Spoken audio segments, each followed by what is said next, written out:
Hey! What's up, Bitcoin maximalists? Welcome to the Bitcoin Street Journal podcast, and today we're doing something special. I'm Anna, and this episode is going to change your life. Because today, we're diving deep into the single most important skill every Bitcoin holder needs to know. Self-custody. That's right. We're going step by step through how to take control of your Bitcoin, how to be your own bank, and how to achieve true financial sovereignty. But first, quick news update because some insane stuff is happening right now. Bitcoin is trading at $113,092. The Fed is making their rate decision today at 2:30 p.m. Eastern. 97.8% chance of a rate cut. A $300 home Bitcoin miner just solo mined a block worth $347,000. And Jack Dorsey just said that the dollar in your bank keeps losing value and Bitcoin is mathematically going up forever.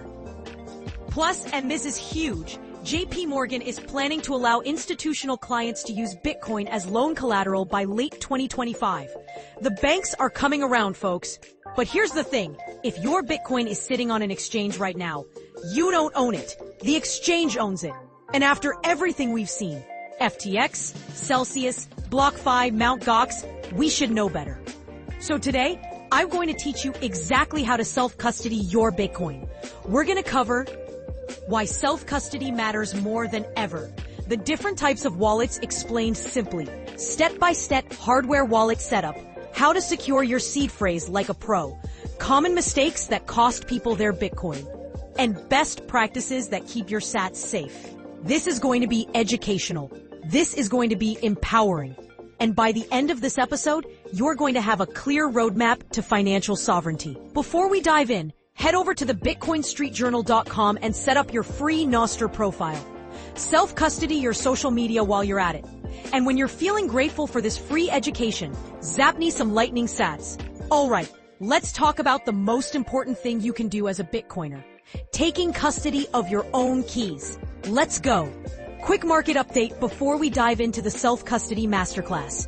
Bitcoin is currently at $113,092. Down slightly from yesterday, but who cares about daily moves when we're talking about long-term wealth preservation?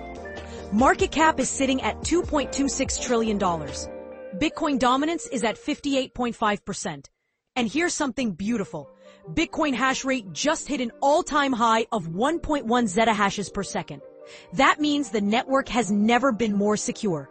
While we're learning about self-custody today, just know that the Bitcoin network itself is stronger than ever. Now, some quick news that's directly relevant to our self-custody conversation. The U.S. national debt just broke above $38 trillion for the first time ever. And like Jack Dorsey said today, the dollar in your bank keeps losing value. Bitcoin has no top because fiat has no bottom. This is exactly why we self-custody. We're not just protecting our Bitcoin from hacks. We're protecting ourselves from currency debasement. JP Morgan is allowing Bitcoin as loan collateral by late 2025. Traditional finance is finally accepting that Bitcoin is real money. But here's the catch. To use your Bitcoin as collateral, you need to actually own it. Not your keys, not your Bitcoin means not your collateral. And in some wild news, a $300 home Bitcoin miner just solo mined a block worth $347,000. 1 in 10 million odds. But you know what? That lucky person better have self-custody figured out, or they could lose that entire windfall to an exchange hack. France is reviewing a motion to ban CBDCs and promote Bitcoin. This is the fight of our lifetime. Centralized digital currencies that give governments total control versus Bitcoin that gives individuals total control. This is why self-custody isn't just about security. It's about freedom. It's about sovereignty. It's about saying, this is my money and no one can freeze it, seize it, or stop me from using it. Oh, and Lugano, Switzerland just unveiled a statue of Satoshi Nakamoto. They're honoring the creator of the hardest money ever created. And you know what would make Satoshi proud? Self-custodying your Bitcoin like he intended. All right, enough market talk. Let's get into the education. Let's learn how to actually do this self-custody thing properly. Before we get into the how, we need to understand the why. Because self-custody isn't just a technical thing, it's a philosophical thing. It's the whole point of Bitcoin. Let me tell you a story. When you keep Bitcoin on an exchange like Coinbase, Binance, or Kraken, here's what's actually happening. You don't have Bitcoin. You have an IOU. You have a promise from that exchange that they'll give you Bitcoin when you ask for it. They control the private keys. They control your Bitcoin. And what can happen? Let me count the ways. 1. They can freeze your account. Don't like your political views? Frozen. Think you're doing something suspicious? Frozen. Made a mistake with their KYC? Frozen. 2. They can get hacked. Mt. Gox, 850,000 Bitcoin gone. Bitfinex, 120,000 Bitcoin stolen. And that's just 2 examples. 3. They can go bankrupt. FTX had billions of dollars of customer funds and used them for their own trading. Celsius promised you interest and then gambled your Bitcoin away. BlockFi went under. Voyager went under. 4.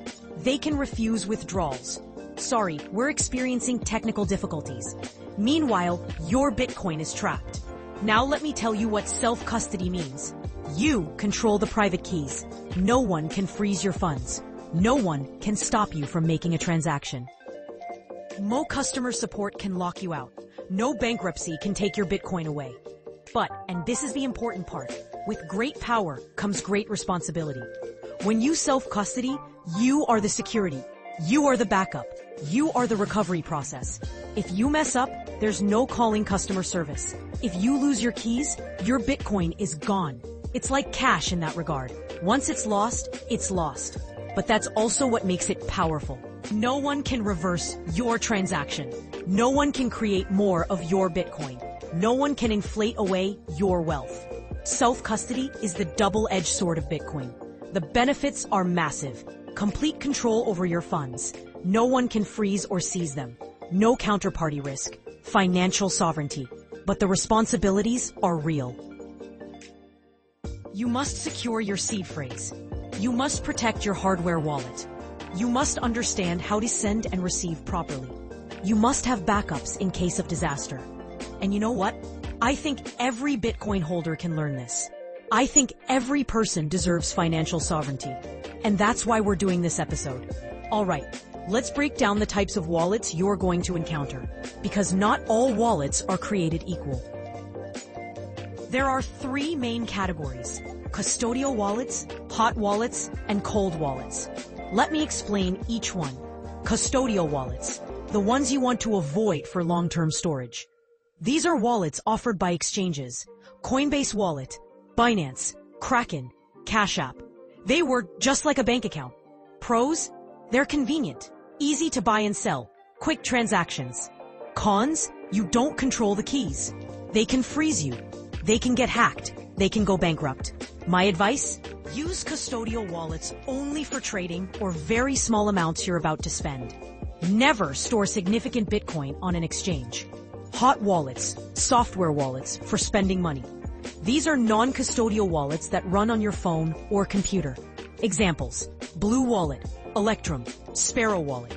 You control the private keys, but they're stored on your device, which is connected to the internet. Think of hot wallets like your physical wallet in your pocket. You keep maybe $100 to $500 in it for daily spending. You don't keep your life savings in your pocket wallet, right? Same with hot wallets. Use them for spending amounts. Bitcoin you might use in the next week or month. Maybe 0.01 to 0.1 BTC depending on your situation. Pros? Convenient, easy to use, quick transactions. Cons? Your device could get hacked. Malware could steal your keys. You could accidentally expose your seed phrase. Cold wallets. Hardware wallets for serious storage. These are physical devices designed specifically to keep your private keys offline and secure. Examples: Cold Card, Trezor, Ledger, Bitbox02, Tangent. The private key never leaves the device. Even when you plug it into your computer, the signing happens on the device itself. Think of hardware wallets like a safe. This is where you keep your real wealth. Your long-term holdings, your life savings in Bitcoin. Pros? Maximum security. Keys never touch the internet. protected from hackers, purpose-built for security. Cons? Cost money, $50 to $200. Slight learning curve, not as convenient for daily transactions. Here's my recommended strategy for most people. Layer 1, exchange wallet with 0 Bitcoin long-term. Only use it to buy, then immediately withdraw. Layer 2, hot wallet, software wallet, with small spending amounts, maybe 0.01 to 0.1 BTC. Think of it as your checking account. Layer 3, cold wallet, hardware wallet with your serious holdings, your savings account. This is where 90% plus of your Bitcoin should live. And for really advanced users, consider multi-signature setups where you need 2 of 3 or 3 of 5 keys to spend. But that's advanced stuff we won't cover today. The key principle: the more Bitcoin you have, the more serious your security needs to be. All right, let's talk about choosing a hardware wallet, because there are options, and people always ask me, Anna, which one should I buy? Here's the truth. All the major hardware wallets are good. The differences are in features, price, and philosophy. Let me break down the top options. Cold Card MK4, $180 to $200. This is the hardcore Bitcoin maximalist choice. Bitcoin only, no altcoin support. Features? Air-gapped, never touches your computer directly. Dual secure elements, micro SD card for transactions. Built like a tank. Best for serious Bitcoiners, large amounts, people who want maximum security. Downsides, slightly harder to use, more expensive. Bitcoin only means no altcoins. But who needs them anyway? Trezor Safe 3, $79. The OG hardware wallet. Been around since 2014. Fully open source. Features, user-friendly, touchscreen. Supports Bitcoin and altcoins. Great reputation. Best for beginners, people who want simplicity, those who value open source. Downsides, no secure element, uses general purpose chip, not air-gapped. Ledger Nano X, $149. The most popular hardware wallet. Sleek design, Bluetooth capability. Features, large storage, supports thousands of coins, mobile app, Bluetooth for phone use. Best for people who want convenience, multi-coin holders. Downsides, not fully open source. Had some controversial updates in the past. Bluetooth could be a security concern. Bitbox O2, $149. Swiss-made. Bitcoin-only version available. Features, dual-chip architecture, micro SD card backup, simple design, open source. Best for people who want security and simplicity. Swiss privacy. Downsides, less well-known, smaller ecosystem. Tangem, $55 to $70. The Wildcard, it's a card-based wallet. Features, no seed phrase needed, multiple backup cards. NFC-based, ultra-portable. Best for people intimidated by seed phrases, those who want simplicity. Downsides, different security model, less control, newer product. My recommendation for most people, start with Trezor Safe 3 or Ledger Nano X. They're user-friendly, well-supported, and have great tutorials. For Bitcoin maximalists with serious holdings, Cold Card Mach 4. It's built for Bitcoin and Bitcoin only. For people terrified of seed phrases, Tangem. But understand you're trading some control for convenience. Here's what matters more than the brand. 1. Buy from the manufacturer directly. Never buy from Amazon or eBay.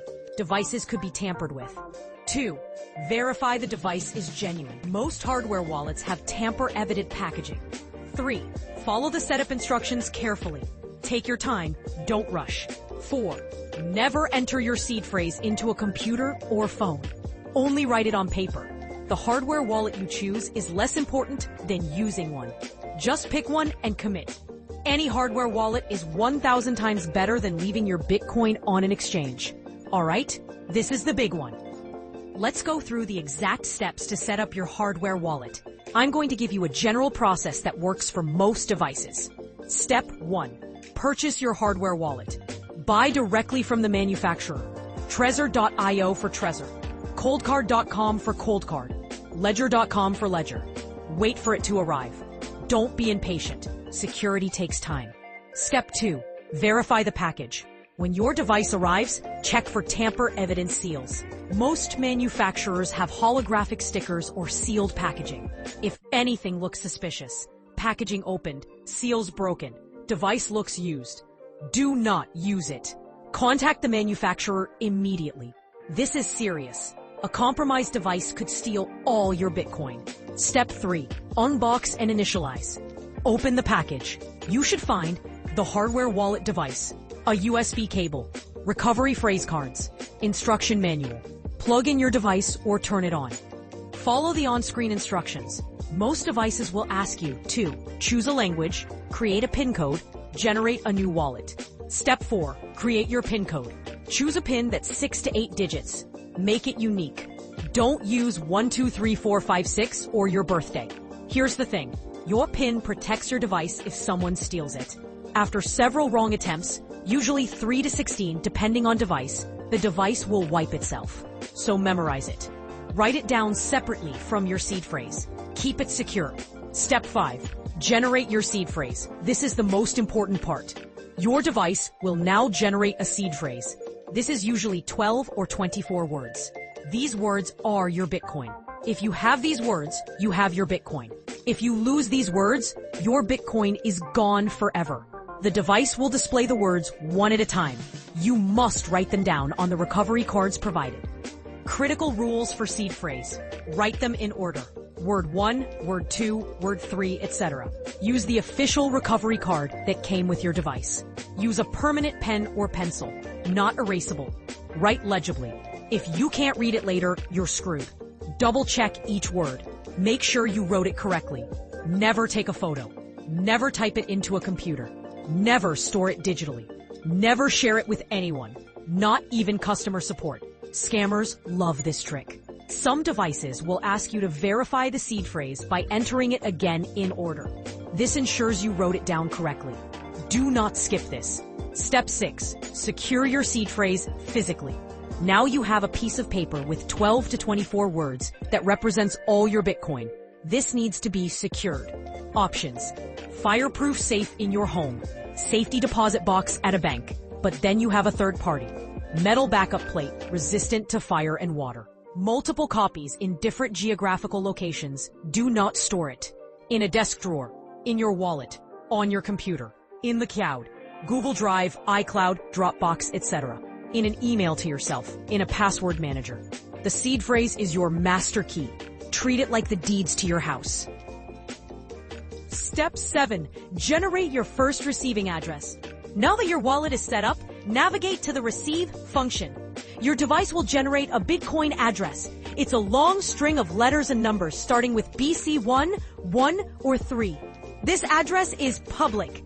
You can share it. It's where people send you Bitcoin. Some devices will show a QR code you can scan, or you can copy the address. Step 8. Send a test transaction. Before you send your entire Bitcoin stack, do a small test transaction. Send 0.001 BTC, about $113, from your exchange to your hardware wallet. Wait for it to confirm, usually 10 to 60 minutes, depending on fees. Once it arrives, practice sending it back to the exchange. This confirms you know how to receive, you know how to send. Everything works correctly. Step 9. Transfer your main holdings. Once you're confident everything works, transfer your main Bitcoin stack. Send from exchange to your hardware wallet. Wait for confirmations, usually 3 to 6 confirmations for large amounts. Verify it arrived by checking your hardware wallet balance. Step 10. Disconnect and store securely. Unplug your hardware wallet. Store it in a safe place where it won't be lost, damaged, or stolen. Remember, the hardware wallet itself is just convenience. Your seed phrase is what actually controls your Bitcoin. Congratulations. You now have self-custodied Bitcoin. You are your own bank. You control your financial destiny. Alright, now let's talk about the mistakes people make. Because knowing what not to do is just as important as knowing what to do. Mistake number 1, storing seed phrase digitally. I cannot stress this enough. Never take a photo of your seed phrase. Never type it into your phone. Never store it in the cloud. Hackers can access your phone. Malware can keylog your computer. Cloud services get breached. Your seed phrase should only exist on paper or metal. Physical backups only. Mistake number 2, not testing with small amounts first. People get excited and send their entire stack without testing. Then they realize they sent it to the wrong address, or they don't know how to access it. Always send a test amount first. 0.01 BTC is cheap insurance. Mistake number 3, losing their seed phrase. I'll remember where I put it. Famous last words. Write it down immediately. Store it securely. Make multiple copies in different locations. If you lose your seed phrase and your hardware wallet, your Bitcoin is gone. There is no recovery process. Bitcoin doesn't have customer support. Mistake number 4, falling for phishing scams. Scammers will text or email pretending to be hardware wallet support. Your device has been compromised. Enter your seed phrase here to protect your funds. Never enter your seed phrase anywhere except the physical device during setup. There is no customer support that needs your seed phrase. It's always a scam. Mistake number 5, not verifying receiving addresses. Malware can hijack your clipboard and replace addresses. You copy BC1Q. What actually gets pasted, scammer's address. Always verify the first and last 6 characters of an address before sending. Some wallets let you double-check on the device screen. Mistake number 6, buying hardware wallets from third parties. Never buy from Amazon, eBay, or random resellers. Only from official manufacturers. Attackers can replace the device, pre-generate seed phrases, install malware, buy direct, pay the extra shipping. It's worth it. Mistake number 7, not having a backup plan. What if your house burns down? What if you die unexpectedly?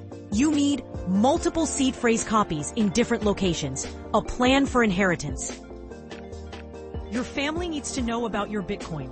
Consider fireproof, waterproof safes, metal backup plates, safety deposit boxes, dead man switch services. Mistake number 8, forgetting about UTXO management. This is advanced, but important. Every time you receive Bitcoin, it creates a UTXO, unspent transaction output. If you receive 50 small transactions, when you try to spend them all, the transaction size is huge. The fees can be enormous. Best practice? Self-custody amounts of at least 0.01 BTC at a time. Consolidate small amounts on the exchange before withdrawing. Mistake number 9, panicking and making rash decisions. Hardware wallet won't turn on? Don't panic. As long as you have your seed phrase, you can recover on a new device. Can't find your device? Don't panic. Your seed phrase can restore everything. See a scary news story about your wallet brand? Don't panic. Research before acting. Move to a new wallet if necessary using your seed phrase. The seed phrase is your ultimate backup. As long as you have it, you can recover. Mistake number 10, not updating firmware. Hardware wallets release security updates.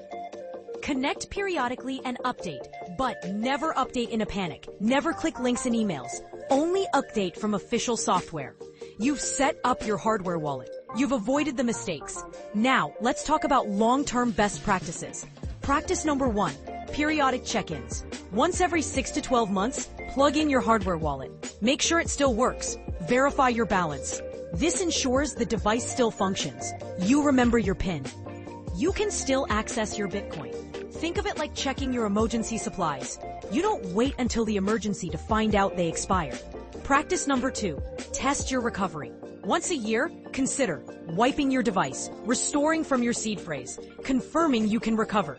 This is nerve-wracking but valuable. It proves your seed phrase works. Only do this with a small test wallet first if you're nervous.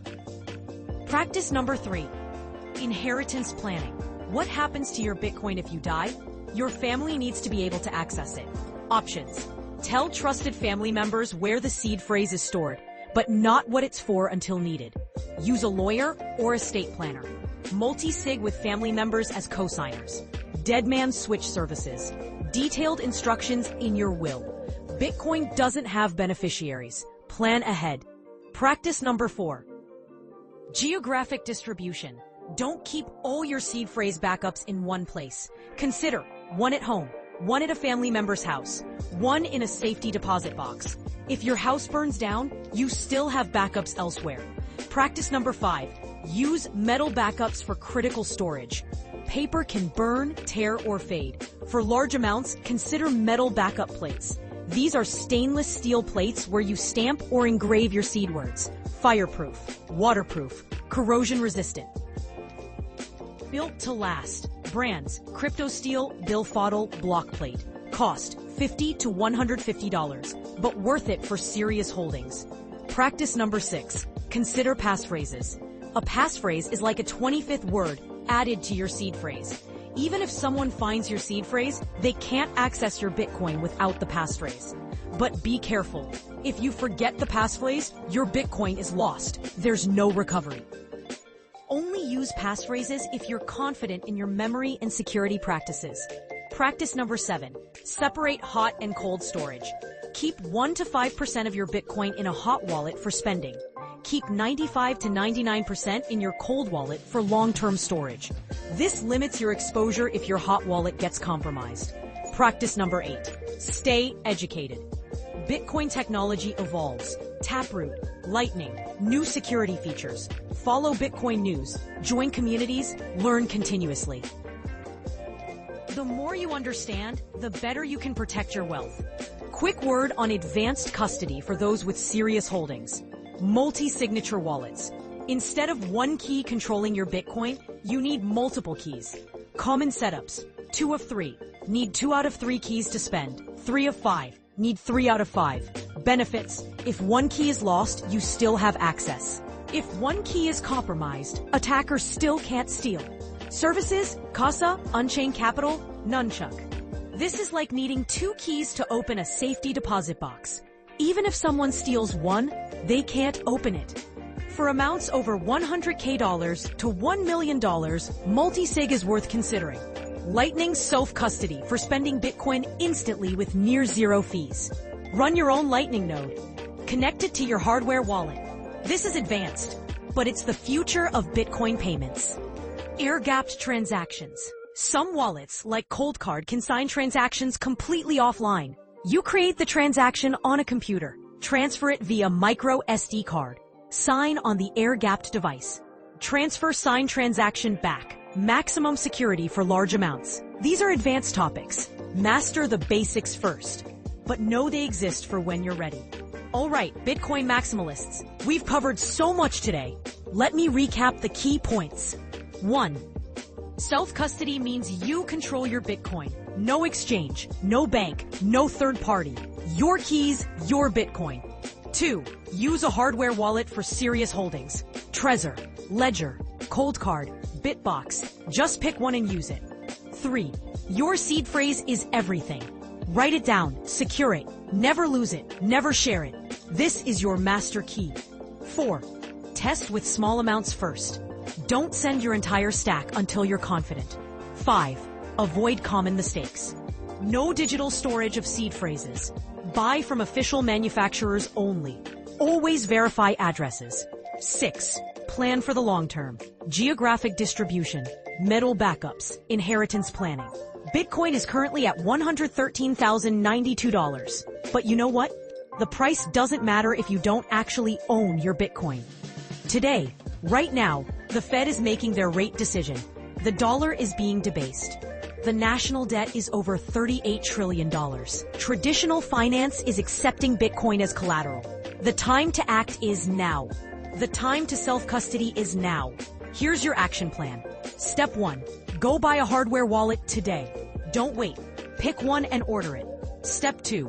While you wait for it to arrive, watch setup videos, read guides, prepare mentally. Step 3. When it arrives, follow the steps we covered today. Take your time.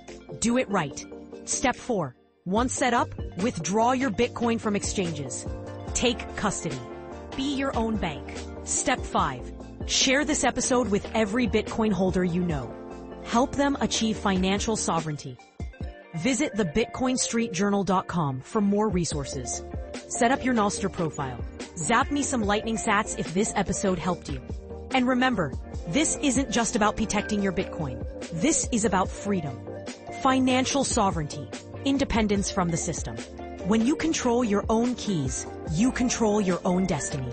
No government can freeze your Bitcoin. No bank can deny you access. No exchange can steal your funds. This is what Bitcoin was made for. This is what Satoshi Nakamoto envisioned. A system where individuals are sovereign, where money is controlled by math, not men. So take control. Self-custody your Bitcoin. Be your own bank. And join the revolution of sound money. Not your keys, not your Bitcoin. Not your keys, not your freedom. This has been the Bitcoin Street Journal podcast. I'm Anna, and I'll see you on the next block.